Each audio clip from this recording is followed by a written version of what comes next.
Okay, we're in. Let's go over the they have rune crab cakes. plan. Look, Just handing them out. Huh. are you trying to get us killed? Think of how much they spent to have them imported all the way from Zendikar. Good Lord, how did I get stuck with you? Oh my God, these are so good. Try it. Look. Try it, hey? Whoever hired us is gonna kill us if we mess this all up.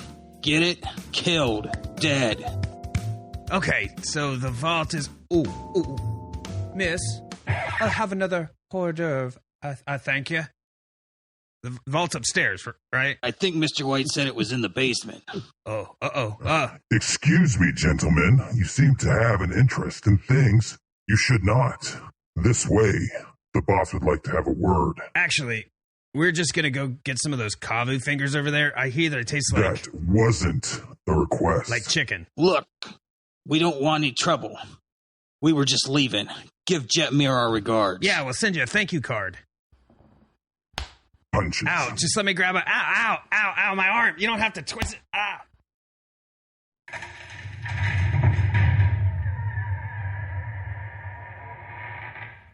Who sent you? Why would I tell you? Couldn't even let me sample the kavu fingers, jerk. Quick, what was the safe word? Raging Goblin? Or was it Rabid Wombat? Yeah, that's it. Rabid Wombat. Ah! Not the toes. That was my favorite tooth. Wait, you have a favorite tooth? Doesn't everybody? The fingernails. Wait. Don't put that there.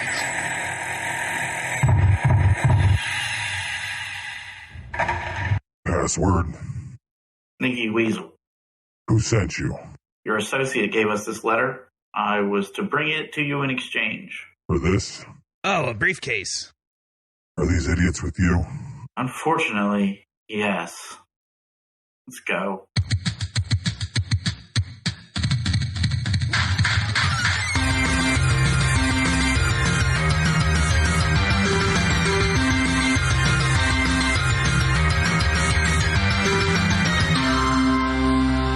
Welcome to Magic the Gathering Proving Grounds, the only podcast that proves you don't have to hate the game, but you can hate the player, especially if that player is Azorius Control. I have with me Ben. Hey, you can also hate them if they're at your commander table, and their commander deck does nothing but just keep everybody else from doing things. And also, I have other Dave joining us today. You can also hate that player if that player is Ben. Hey. What? Not cool. Don't hate me. Guys. At that point, just go back to hating the game. Yeah. But I don't hate the game. I mostly just hate you. So what have y'all been up to this week? This week, I've primarily been playing Standard. I retooled my Wano white deck, and I have been playing that. That's a good deck. Mostly, yeah. I added the Wandering Empress to it, along with some Ajangos, and been running pretty smooth. Yeah, that's a good card. The Wandering Emperor will single-handedly just take over the game. It's amazing how, like, when you look at that card, it doesn't seem like it should be able to do all that much. And then when you use it, you're like, oh, this is really putting in the work. I have had probably about 50% of the matches that I cast her, people concede when I cast her. They're just like, I'm done. And also, I don't know, it seems like a lot of people don't expect her. It's like when I cast her as an instant, on their turns, they're always like, Yeah, and then they're like, my tapped creature is now gone, and they gain 2 life. Or a lot of times you're able to just kill their creature by giving one of your creatures first strike. Yeah. And that's way more efficient if you can do it that way. Oh, yeah, because you get a +1 instead of a -2. But then they're constantly in fear turns afterwards of tapping their creature for anything, not even attack. Like tapping a Fable of the Mirror Breaker, the backside reflection of Kiki Jiki or whatever, to copy something. As soon as that happens, like, nope, it's dead. Yeah, she puts in work, that's for sure. The big matchup that I'm still struggling with, which I'm sure a lot of people are struggling with, is Jund. The mid-range? Okay, with the chariots. Yeah, the chariots. That's all. I was surprised Chariot didn't get banned months ago. That card is also really concerning. It is especially concerning in Pioneer with the Winota deck. It's kind of... I mean, I know the Ob Nixilis Chariot is fun in paper, but I felt like Chariot was a little too much for a while. You see it in every tournament and all of the top decks. If you're playing green at this point, to not play it seems kind of wrong. Mm-hmm. Maybe it's too much. But. Yeah, and this particular deck did crop up around the release of Ob Nixilis. So this looks like a Rakdos build from before that then they added the Ob Nixilis and the Chariot in the Ren and Sevens. There's probably easy ways to deal with it, and I just haven't. I need to adapt my sideboard as well, because so far I've only changed my main deck. Yeah, Artifact Hate. That stuff. The Artifact Hate or Planeswalker Hate or something. Got some Strangles in there. I heard that as a card. It is a good card, actually. 3 damage is important in Standard and Pioneer to be able to do. Does Portable Hole say non-token? No. So you could hit the Ob Nixilis token with a Portable Hole? Correct. Maybe that's the way to go. Then they don't have a token to duplicate with the Chariot. Yep. Yeah. So anyways, I haven't been doing a lot of gaming this week, here and there. Pick up in a game. I did draft a decent. Well, remains to be seen if it's decent or not, but I'm feeling strong about it. Broker's deck. So I did that. I haven't had a chance to play it yet. The best of 3, and it's hard to do a best of 3 match while you're in the bathroom. So it's a long poop. Yeah, I got time for that. So hopefully I'm going to sit down tomorrow and get that event worked out. Basically all I've been doing. Anyways, moving on to news. Oh, were you going to ask me about what I wanted to do? I thought you already went because you were running your mouth about Pioneer. I just assumed. I didn't think you already went. I just didn't care. Yeah, so I played some Pioneer against myself on my kitchen table. Again? You got to bring Pioneer up in this podcast? So after playtesting this Winota deck... and go home. After playtesting this Winota deck, I actually am of the opinion that maybe it's a little broken. But... as you can see by our first news announcement in a second, they're kind of watching it too. So we can move on to news. How broken is it? Broke enough to be banned in Historic and in Explorer? I think just Explorer. I think it's okay in Historic, right? Yeah, it's banned in Historic according to Scryfall. Yeah. Is it? Banned. Yeah. Okay, so Winota Joiner Forces got the ban hammer on the Explorer and Historic. Deservedly so. There's a couple problems with Winota. I think the card is a bit over-designed. I'm not sure. Some of the stipulations that they put on the card to make it not broken actually ended up making it broken.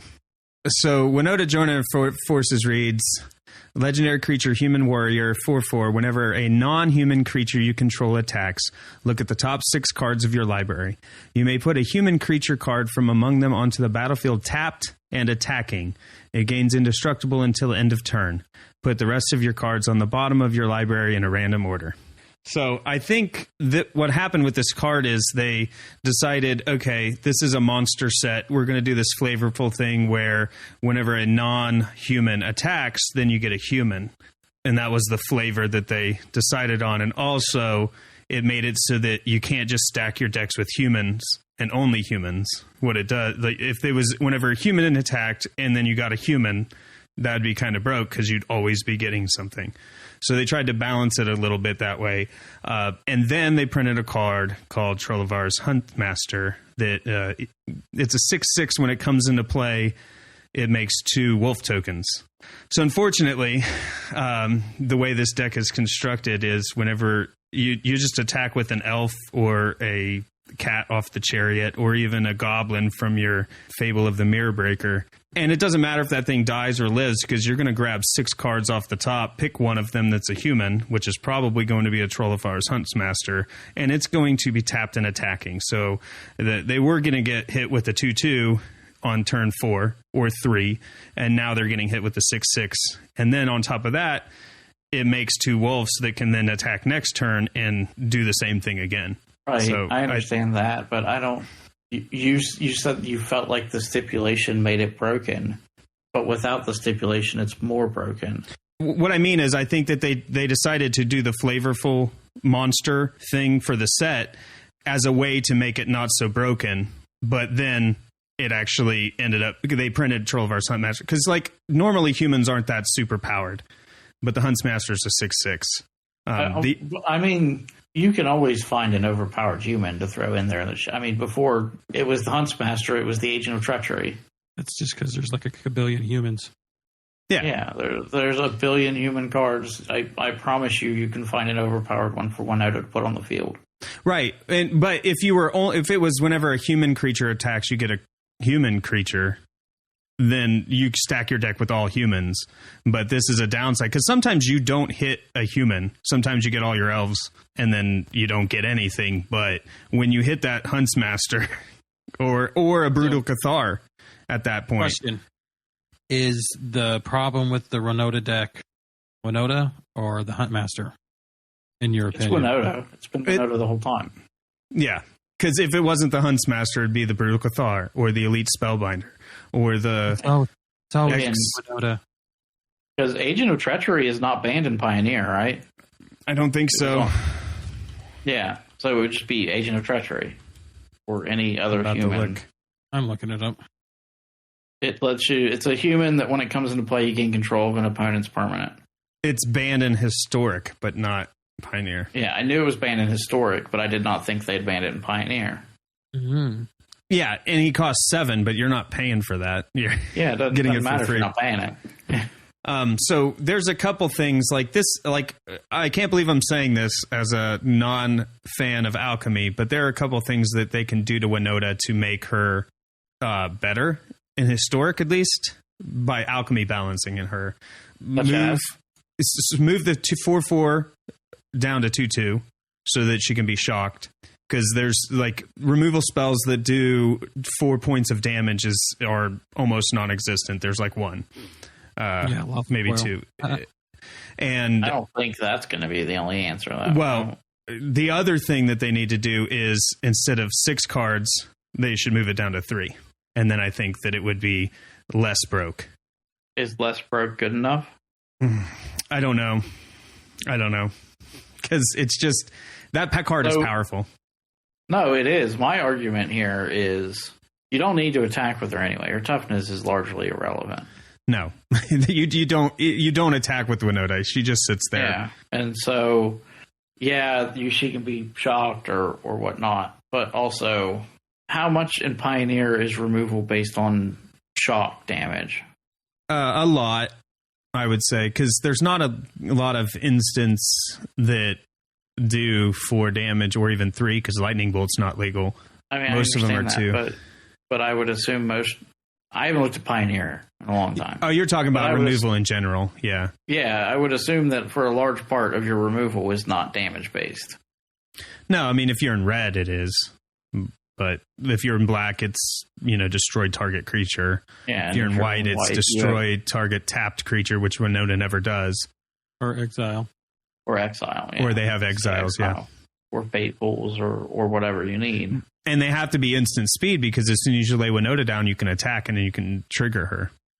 Yeah, no, it's not like best way to deal with her, but obviously if you're not in blue, that's not an option. Yeah, it's one of those things where if it was whenever a Winota attacks, it'd be a different story. I don't think she would be bannable at that point, because then it gives you a turn to deal with her. But as soon as she hits the ground, move to combat, swing. She wouldn't be playable if it was whenever Winota attacks. Yeah, that's probably true. Risk every time you used her ability. So yeah, you can only trigger her once per combat. Yeah, and she would be unplayable that way. Yeah. So basically, I'm honestly not sure at 3 cards deep she might be unplayable. Yeah, it would be less problematic, but yes, it'd be crazy. Still, probably. I'm not sure, but that's just my alchemy balance ideas, I guess, but they're probably not going to. They're probably just going to ban her out. They might have tested all that and decided she's still broken, and that's why they banned her.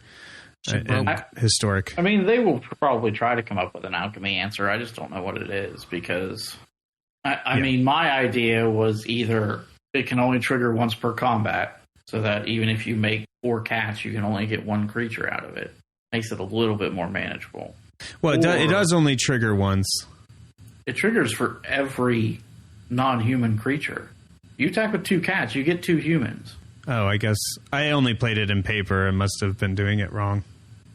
You were playing it suboptimally and you still think it's broke. How broke is this card? Does it do it? Yes. No, I played the deck in Arena before she got banned. Oh, okay. I played Puppy Blade. Well, we can cut that part where I look stupid out. I think we should keep it. Every non-human that attacks gets a human. So if it only triggered once per combat, I think that makes it a little bit more manageable. Or you make it so that it can only bring something out converted mana cost less than or equal to the attacking creature. Oh, yeah. That way you're not cheating out big 7 mana drops. Yeah. But that makes her, I think, unplayable because a lot of the creatures that deck uses are token creatures. You could do power and toughness. I don't know. There might be an answer somewhere, but for now, she's banned in Explorer. I think the reason why they banned her in Explorer and not Pioneer overall is basically not all of the Pioneer cards are on Explorer, and that deck is pretty much all there right now, whereas some of the other decks are using non-optimal cards because they just aren't available on Arena. So it's even more of a problem right now. But I do expect that she'll get banned in Pioneer before the Pro Tour, I would guess. Should we write this down? Is that a prediction from... Oh, yeah, it's definitely a prediction, just because it's... We definitely need a prediction board. Ooh, that's a good idea. All right, putting it on my to-do board, make a prediction board, okay. So, also, Tybalt's Trickery was banned, just to throw that out there, too.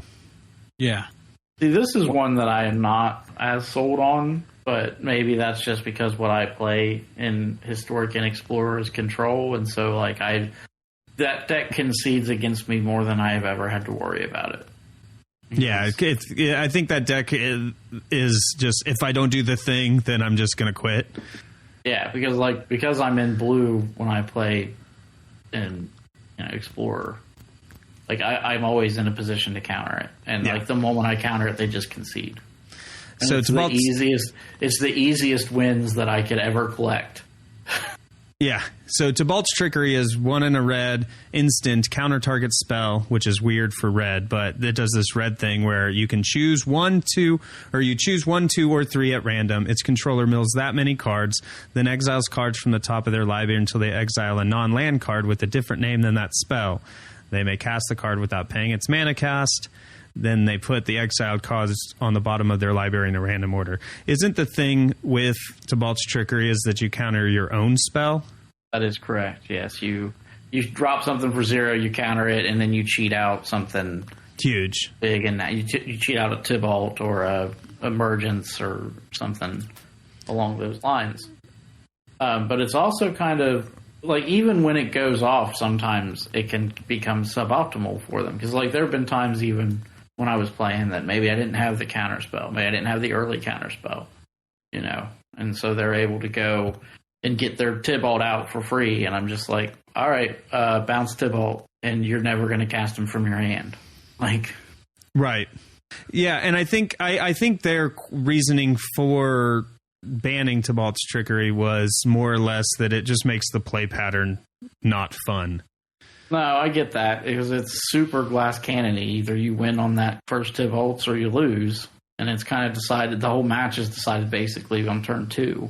Yeah, it has the potential to ruin best of 1 matches. Guy spends 30 seconds, gets Tybalt's Trickery, doesn't work, quits game. Yeah. And the other way around, it works, and the other person doesn't have answers, and they quit the game. Right. It's literally everything's decided on turn 2 when you cast Tybalt's Trickery. So, I think we're going to move on from this one, just to do some housekeeping nonsense. At the time of recording, both these cards are banned. You did not notice in-game notification because there was no in-game notification.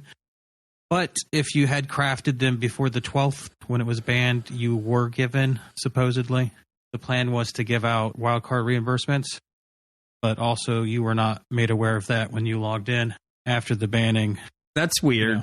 Because I think when they banned Teferi, I got notified when I logged in. Yeah. Even though it was like months after. Every other banning, you've gotten a notification. There was something coding issue due to spur of the moment decision. Anyways, so that's done. Enjoy your wild cards if you got them. Enjoy them if you've got them and didn't realize it.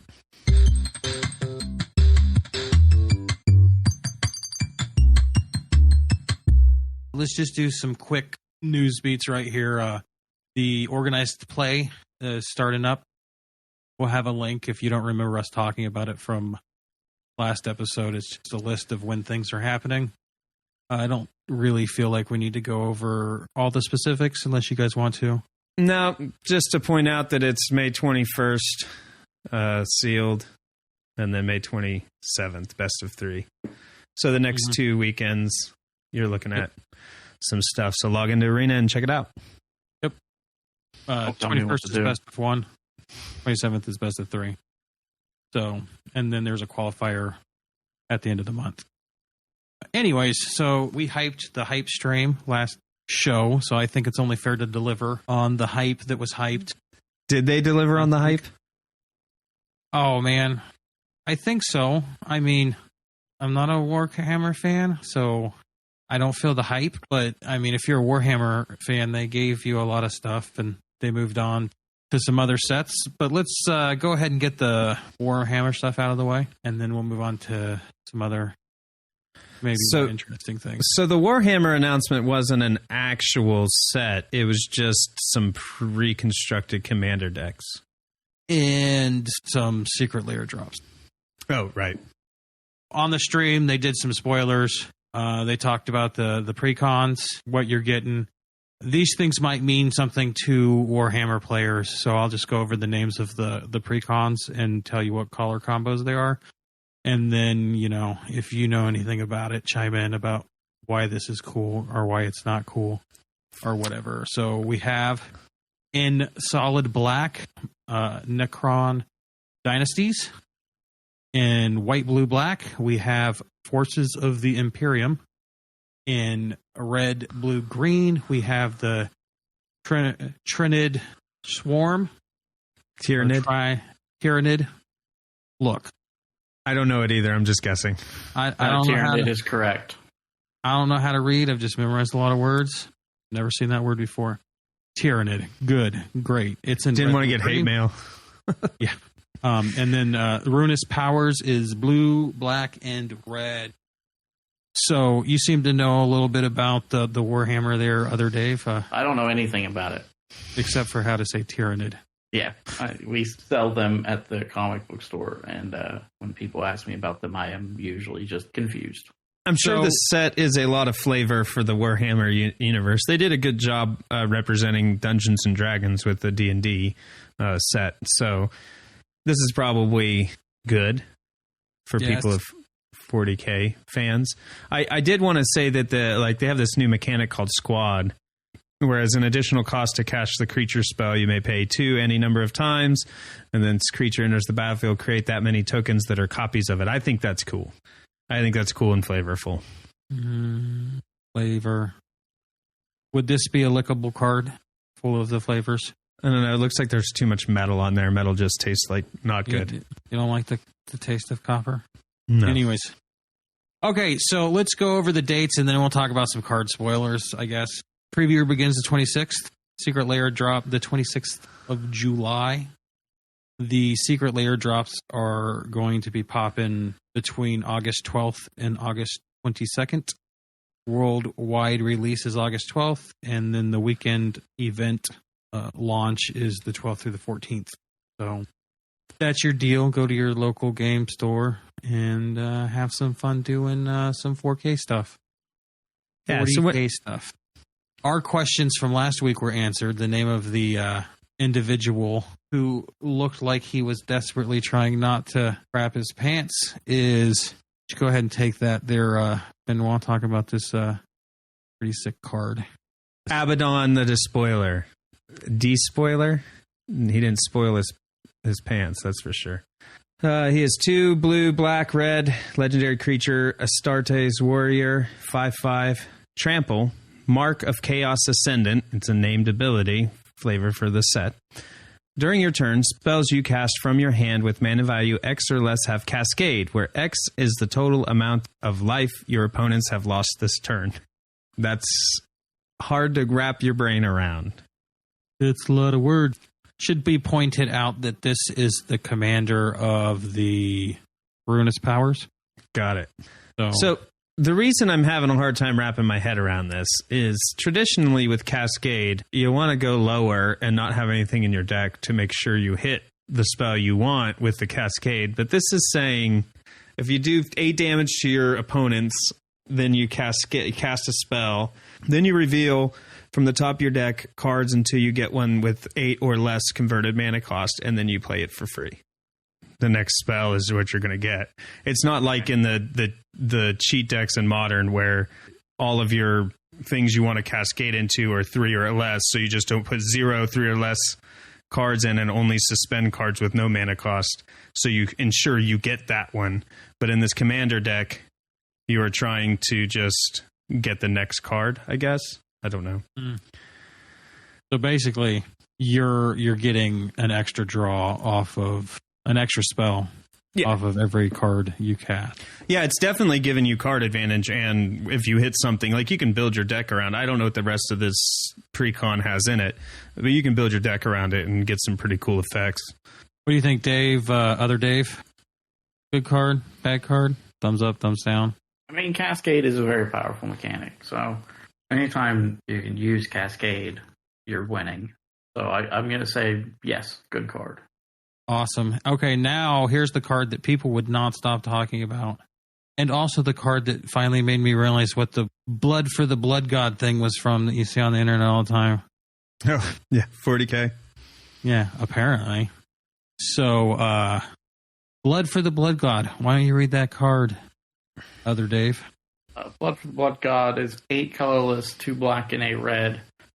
It is an instant spell cost 1 less to cast for each creature that died this turn. You can discard your hand and draw 8 cards. And Blood for the Blood God deals 8 damage to each opponent. Exile Blood for the Blood God. Is there something flavorful about the number 8 with the Blood God? I would assume everything's 8. So I will say what I find fascinating about this card is you have to exile it if you cast it, but you could still find a way to discard it and cheat it out of your graveyard. Oh, yeah. So if you cheat it out of your graveyard, you won't be casting it, so you don't have to exile it? Is that what you're saying? No, you would have to exile it when it resolved. Okay. But like the idea of making these spells exile when you resolve is so that people can't play them out of their graveyard for free. But since this can still go to your graveyard through other methods, which is not that hard. Like milling. You could play blue, red, black and play Faithless Looting and Torrential Gearhulk. That's all you would need to play it out of your graveyard. Yeah, shoot, you could just connive and dump it. Yeah. Nice. I don't think we're going to read the flavor text on this one because everybody does it, and we'll just move on. Vanguard Suppressor, 3 and a blue. Creature, Astartes Warrior. It's a 3/2.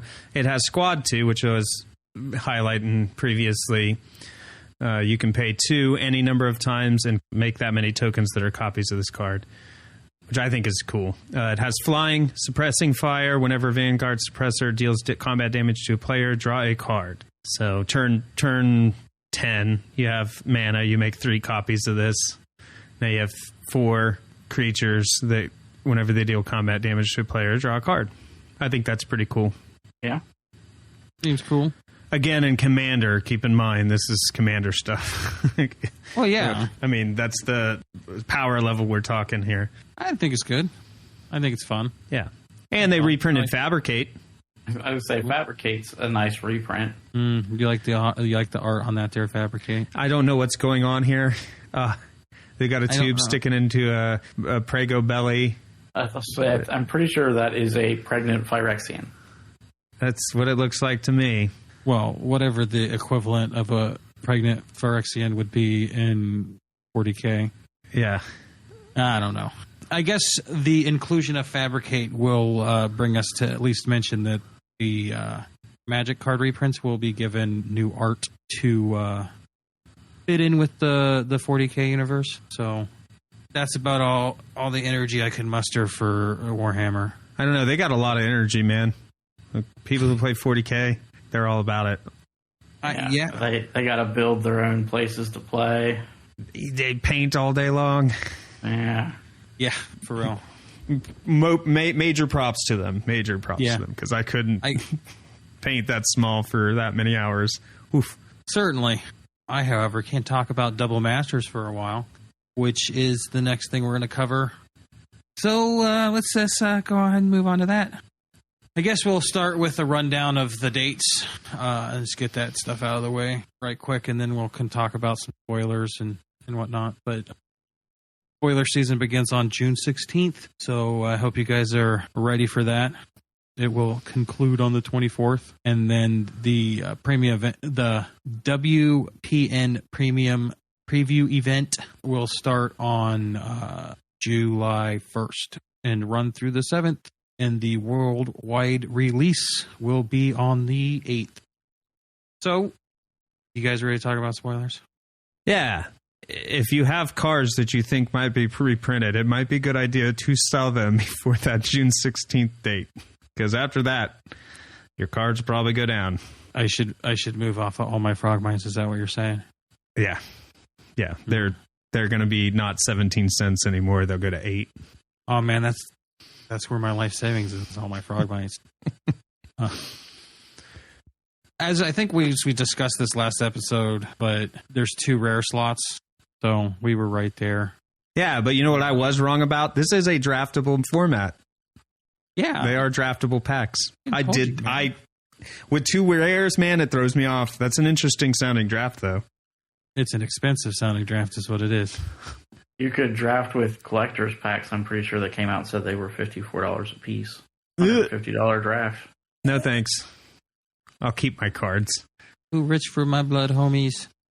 Anyways, did you know they were announcing Renin 6 when you predicted this last week? I don't remember. Yeah, they had already previously said it. Oh, okay. Well, Renin 6 got some nice new art, I guess, in borderless treatments. How much was this card? It was at one point it was $115. It's about $100 now. It did dip once they announced that they were reprinting it. That's nice. Kozilek, Butcher of Truth with back. The 12/12? Yep, 12/12 for 10, Annihilator 4. It's a good card. Is it? Yes. When you cast it, I know it costs 10, but when you cast it, you draw 4 cards. When you attack, the defending player must sacrifice 4 permanents, and it stops mill. Because when it's put into a graveyard, it gets shuffled back into the library with the graveyard. So it basically shuts down mill, just having one in your deck. Yeah, there are very few circumstances where you cast it and you don't win the game. But it costs 10. Yeah, Tron. With Tron, that's only 4 lands. Yep. I was going to say this is the finisher in Tron, I would imagine. Yeah, any of the Eldrazi. There's an Eldrazi Tron deck that I'd say they actually don't use this particular Kozilek, but they don't. They usually use Emrakul or the other one. The one that mills 20 cards when it comes into play or whatever. Yeah. There's a better Kozilek? Yeah, there's 2 of them, I believe. Oh. Yes, there are 2 of them. Nice. And then we also have Liliana, The Last Hope. Tell me, Ben, since you're the card finance guy, apparently. Are people looking forward to getting this one reprinted? Not as much as they were looking for the other Liliana. Of the Veil? Of the Veil, yes. Not what everybody wanted. They got the Liliana they deserved, not the one they wanted. Yeah. If you've been bad on the naughty list, then this is the Liliana you get. Everybody's been bad this year. No Veil for you. Okay, so what does it mean 2x2 release promos? Oh, those are the promo cards. That's the set name. That's the set 3-digit. Oh, double masters 2. Okay. Yeah. 22. 2 by. Okay. 2x2 Double by is the code. By 2, so double, and then it's the second one, 2. So, you used to have to like travel to the pre-release events, and like it wasn't like at every local store. And like back then, those promo cards were almost always worth something just because people around you couldn't go get them. But now those promo cards are so widely spread, and every store gets so many of them. They're about the same cost as other cards or the non-promo version of the cards. They're worth about the same nowadays. Yeah. I did think it was neat that it says that every rare and mythic comes with an foil etched version of the card. So I think that's cool because since they started the foil edge thing, it was like only a handful of cards from the set got the treatment. Double Masters, kind of some of the controversy surrounding it that I've noticed on the interwebs is that the collectors, they're doing the collector's packs for these. Mm-hmm. They're selling booster boxes. How many cards do you think, how many packs of collector boosters already come in this collector's box of booster pack? 12. That's your final answer? That's usually about what it is. Give him the cost and see if he still thinks it's 12. Okay. What is it, like $250? I believe so. Yeah. I'd probably say 12 still. What's the correct answer, other Dave? 4. 4? What? Okay. Yes. So what kind of cards are you looking at in here? Are you like in foil etched guaranteed 2 slots in the rares, two foil etched cards and like 4 mythics? Like what's the breakdown looking like? I think it's the standard breakdown of a standard collector pack. So each Double Masters 2022 Collector's Booster Pack contains 15 cards, 1 traditional foil double-sided token with a combination of 4 cards of rare or higher, 2 or 6 uncommons, 5 or 9 commons, and every pack contains 10 to 11 traditional foil cards, and 1 rare or mythic rare foil etched card. Okay, that's actually probably about the right balance. It just seems like that's a lot of money. So at least 4 rares and 1 rare or mythic rare foil etched. So what you're saying is the price of these cards will not go down, like in the secondhand market, because the packs are so expensive. So you're okay I suspect that the cost of cards, the non, foil etched and showcase artwork and stuff like that will go down, but that the cost of these higher end, cooler looking cards is going to go way up. Oh yeah, for sure. So just so that I'm getting your vibes right, Ben, you think that the 4 packs in the booster box is fair for what you get in each pack? Okay. No, when I said that's about the standard, that's a negative for being that much. Okay. But to be fair, I mean, look, Kozilek's like what, a $60 card? Ren and 6 is a $100 card. The other one's not so much. I mean, they are right now. Right. So, important at the moment. At that value, you might as well just buy your 4 Ren and 6s at $100 a piece, because you're not going to get 4 in those 4 packs. So while the value of Ren and 6 may go down, also, how much do you think a foil etched Ren and 6 goes for? Hundreds, like 200-300. Probably in that range. Over 200. These collector's boosters feel incredibly like Vegas gambling odds. Oh, yeah. Yeah. Well, see, I opened a Kamigawa collector booster and got the Waifu Wandering Emperor foil etched, and I turned around and sold that for $200. Yeah. Because that's what it's going for. And it's went up since then. So the foil etched ones will definitely go up in price, but you're going to be wheeling and dealing, it's going to be spinning a wheel. What was the cost of foil etched Wafu compared to regular Wafu? Back then, regular Wafu was like $76, that version, and the regular card was like $12.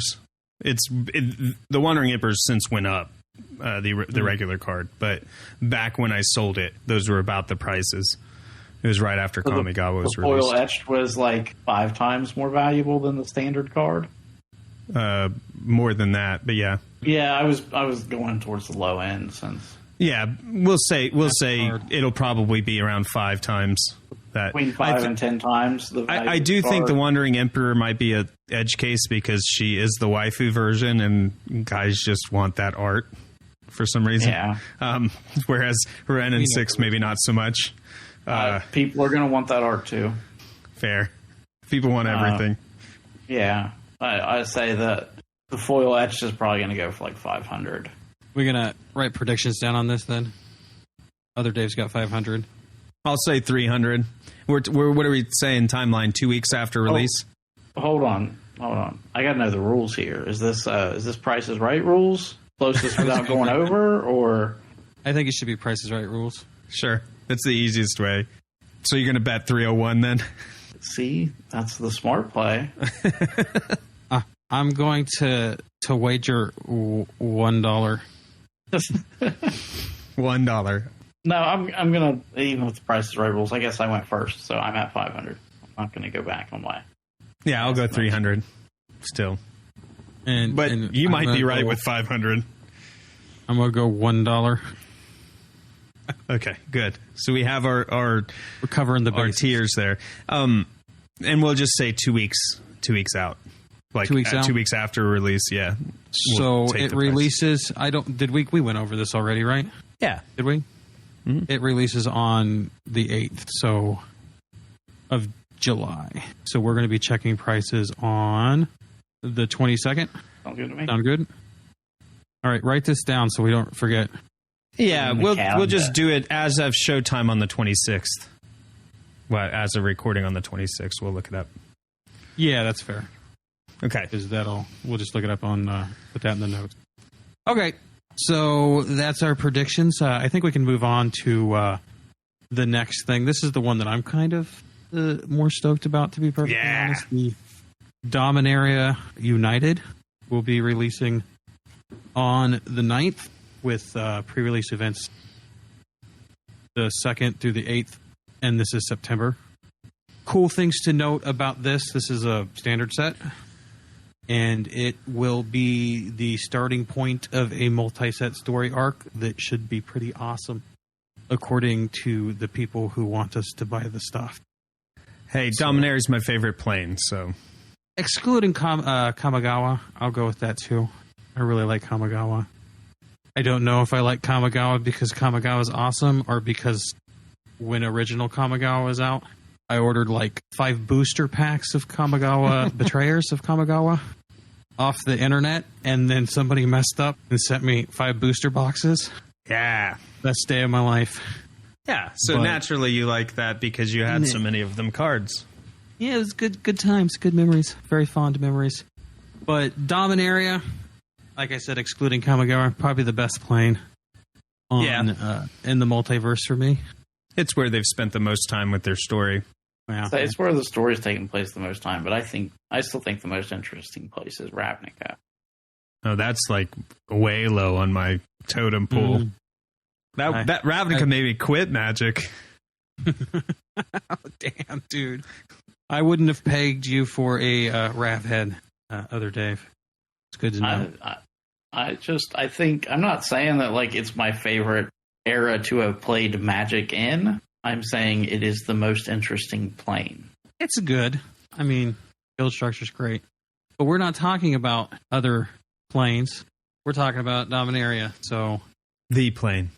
The plane of Dominaria. That was my bad. I got a little squirrely. But let's talk about that. Not a lot of spoilers. They didn't do any cards. They just they showed off some packaging. Do you guys want to talk about the packaging? I don't really want to talk about the packaging. What is a Jumpstart booster? Oh, yeah, we're going to get to that. That's interesting. Oh, I thought that was the packaging that you were talking about. No, that I didn't put it in the show notes because I was planning on talking about it. I was just going to make fun of the fact that people seem hyped about it. Oh, okay. Someone who loves Limited, I really feel like Jumpstart is one of the worst ways to play Magic. Really? Yeah, I hate it. Really? Uh-huh. Is this the thing you were telling me earlier, Dave, where you get 2 packs and then you just make a deck out of those 2 packs? Yeah, and then you just fuse the 2 together. It's like, make an elf dragon deck. Or that doesn't sound cool to you? I'm super lazy, so it sounds really cool to me. It sounds like the best part of Limited they've taken out of it. It's deciding what cards go together. Having to make all the decisions in building a deck is tedious. They've taken the tedious part out. And just let me mix the 2 together.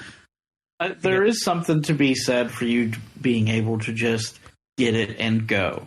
There's no, all right, well, what's my land balance going to be, and which one of these cards is more optimal with what else I have in my deck and what plays well together and all that. You just grab it and go. Like, there's something to be said for that. Barrier for entry as far as skill is concerned is rather low. Yeah. I tried it out for a while when it was on Arena, and my first couple times playing it, I was like, all right, this is really fun, but a lot of these feel really lopsided. I'm okay with that in a limited format. But just after like 2 or 3 matches of it, I was just kind of like, all right, I'm done. I got my fill, and that's all I needed. So what you're saying is you're not a fan? Not a fan, no. Oh, well, you're going to love to hear this news. Starting with Dominaria United, every single Premier set, that's standard sets, right? That's what that means. Sure. Is going to include a Jumpstart component. They're going to have a separate product that is called Jumpstart Booster that you buy? Yeah, for the set. So they'll have Draft Booster, Set Booster, Collector Booster, and Jumpstart Booster. Yes. Does the Jumpstart Booster, similar to how it worked before, does it tell you what class you're getting into, or you're finding out when you open it up? I assume you find out when you open it up. The mock-up of the product packaging they showed just says Jumpstart Booster on it. It doesn't say. I think that if you're going to do that, that's cool, but it doesn't seem like the randomness is there. It seems like it would be less random than another pack. So you probably don't if you're trying to get like certain cards, they're probably not available. Speaking of themes, they're replacing what is now the theme boosters that come out with each set. With Jumpstart? So, yeah, with Jumpstart. So instead of the theme, whatever it is, you would be getting Jumpstart instead. Okay, that's better. As much as I did not enjoy the format that much on Arena, I do think that in paper, buying a box of that and then going to a friend's house and just jamming matches against each other in Jumpstart does sound kind of fun. Yeah, you do something where, like, if you lose, you got to open 2 more packs and make a new deck. Yeah, That'd be cool. Yeah, it would be cool. Or you could do like a winner keeps the rares, Oh, yeah. Go 4 ways into it. Like ante up. And then like you just pair off and play against each other. Winner keeps rares. We used to do these 4-player draft tournaments, which 4-player draft is not as fun as 8, but you can do it. And then at the end of the matches, so that the prize pool wasn't packed, at the end of the matches, you put all of the rares together. Whoever won got to pick 2 rares out first. Second place got to pick out a rare. Third place picked out a rare. Fourth place picked out a rare. And then you just went around in a circle till all the rares were gone. Sounds like fun. Because then you get the most play out of your packs. If packs aren't the prize, you can play more matches of Jumpstart or Draft or whatever it is you're playing. Oh, yeah. We'd definitely try this if we ever find ourselves in a similar location. So the last little chunk of crap from the hype stream was another tease for another hype stream.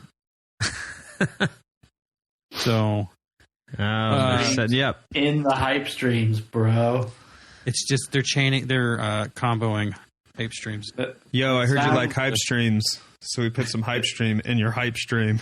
It sounds like an idea someone had when they were really high. Hey, dude, you know what would go great in your hype stream? Another hype stream.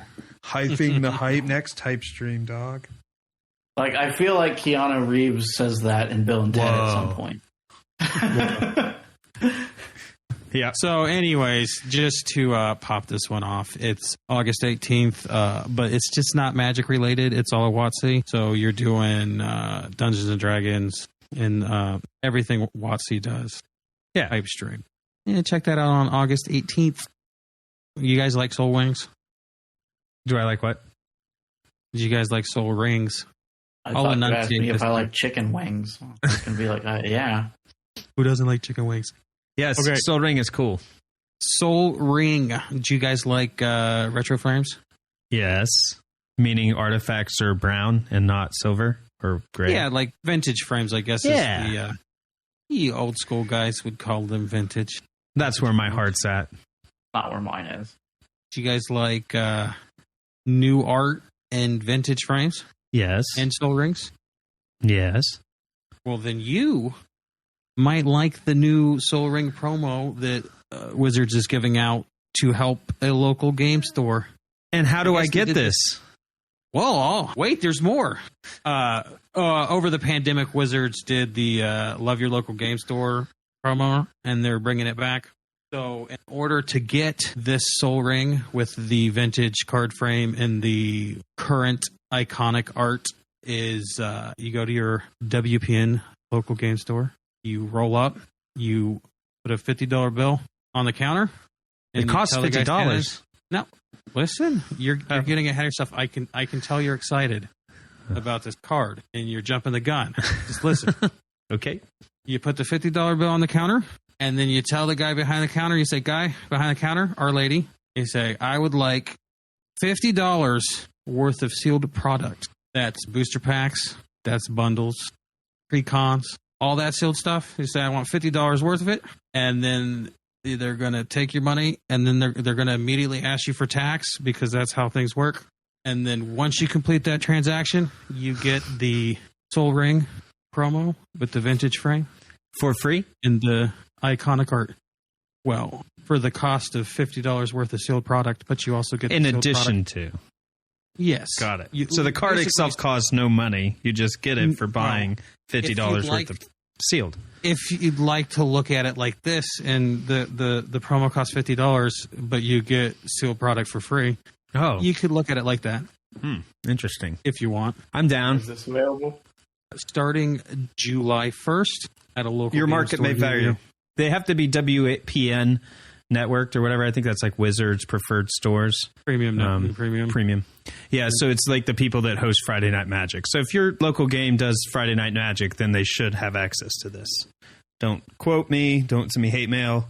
They probably are keeping them for themselves. I'm going to send you hate mail anyway. You always do. Delete. I knew it was you. Also on the you front, just delete my emails. also on the local game store front, store championships are back. You get some promos. I'm not going to go into it. If you like store championships, you know what it's about, dude. You appreciate them. I'm just saying that full art Dark Confidant is sweet. So is that Archmage's Charm. Yeah. Right. And look at Teferi peeking in the background. I'm digging it. Little photo bomb from Teferi in that. Yeah, that's his staff in the picture, right? Mm-hmm. Yes. Yeah. I can get top 8 to get that Archmage's Charm. Yeah. So but I don't think I can do the full art Dark Confidant. I don't know if I can win. I detect maybe I may not be able to win, but I can find the winner on their way out to their car afterwards. Congratulate them on their epic achievement. And offer to buy their Dark Confidant, right? That's where we're going, right? Yeah. I would never do anything negative. Nice. Illegal. Okay. Violent. Nothing like that. No. Not for a full art Dark Confidant. That's what I paid the other day for. Are you the bruiser? Be cool, man. Not on the air later. So am I hearing you correctly, Ben? You're going to do a bit for the podcast trying to win this Dark Confidant from your local game store? Sure. Let me write it on my board of things to do that I haven't created yet. Between match audio diary where you're like, just won my next match from the, like a war correspondent. Yeah, live tweets. Nice. I'm old to 6 again. Dang. Sweet. So I guess we'll, yeah, check in with me when that occurs. I probably will do that. Shoot, when is it? I didn't write that down. Oh my God. It varies depending on game stores. That's why I didn't write it down. Check your local game store for when they're doing their thingy-mabob. My local one likely will not do this. I might have to go a couple towns over to a bigger area. So, tell them where they can find us, Ben. Since we're wrapping this show up so I can gawk at this turtle. Do we have a challenge? I got distracted by turtles. We do have a challenge. Who initiated this challenge? Was it me? Yes. I think it was you. Yes. We were talking about a lot of challenges, so I couldn't remember if I said it or somebody else. I guess it's my job to come up with the next challenge. Yeah. You'll have to come up with another Dave's challenge will be the next one. So I'm very basic. I'm a basic human being. My challenge is just sealed. We're going to do sealed decks, play each other with our sealed pools. So we go on Arena, we enter a sealed draft, we build a deck, save the deck, and then play each other with it? Yeah, you can play the event too, if you want. The new Capenna draft, right? Yes, new Capenna draft. And Excellent. then when I inevitably beat you all, I will tell you what you did wrong, and you guys can fix your decks, and then we can play again. Are you trying to steal my job? Because last I checked, I'm the reigning champion. He has a point. I'm sorry. It says Dave in the show notes. I got confused about which one. Until you beat me, you don't get to give me advice on my deck. Okay. Well, you're about ready to go down because everybody knows that I am absolutely not good at this. But I am very lucky. So you've got a lot to contend with. Oh, I got a couple draft tokens too. I could go in a couple times until I get like a bomb. Whoa. That's against the spirit of the challenge. Dude. I'm not going to do that. I'm going to go in once. So do you guys want to do this challenge on Monday the 23rd at like 1 in the afternoon? Yeah. East Coast time? Yeah, we can have it up on Twitch. Yeah, like we did the last time. Only this time someone won't forget to record it. I didn't forget to record it. I just had 2 microphones going at the same time, so it doubled my voice. Okay, sorry. Only this time some idiot will record it correctly. There you go. Ah. So you can find that at twitch.tv/Magic Proving Grounds, 1 p.m. on May 23rd. We will go live, and we will play each other and see who comes out on top. Yep, sealed deck will be challenge. Me again. Says you. So let's wrap this show up and get on the road. Where can they find us, Ben? You can send us your emails to show@magicprovinggrounds.com. You can also find us on Twitter at MPGPod. Stop. Do that again. Okay. You can send us your email. What? You sound very robotic. You sound like you're trying to sound like a car salesman. Yeah, that was the point. That was the bit. Okay. So you can send us your emails to show@magicprovinggrounds.com. And you can find us on Twitter at MPGPod.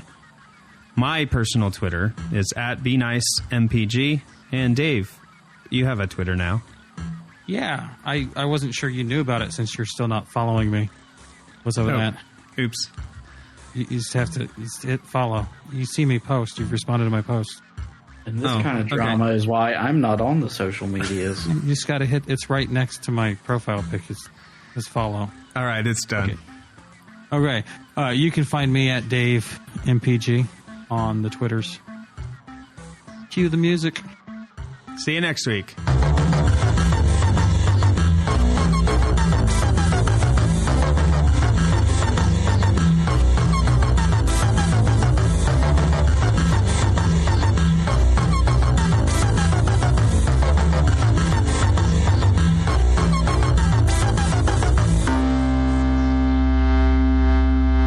Nature just had the biggest drop of the week, though. You see they discovered a new race of turtle? No. What? Yeah. Does it Nature fly? had to come out and top the Magic hype stream. Yeah, nothing like making cards is nothing compared to a brand new species. Yeah. Just evolving from scratch. Yeah, nature's got that in spades. What kind of turtle? What makes it different from other turtles? I thought maybe you read an article about it, man. I don't know. You brought it up. It seems important to you. Well, I mean, turtles are important, are they not? Well, Yes. yeah, but not enough to read the article, apparently. It is in the Amazon, apparently. Oh, sick Amazon turtle. Yeah. Nice. I think maybe we should save Baldur's Gate spoilers for next week. What do you guys think? Yeah, I think so too. We'll go over that more in depth next week, probably because they'll have more as well. So I guess I'll point out the only thing that was released, because they were releasing a bunch of stuff today. This thing looks more like a tiny dinosaur than a turtle.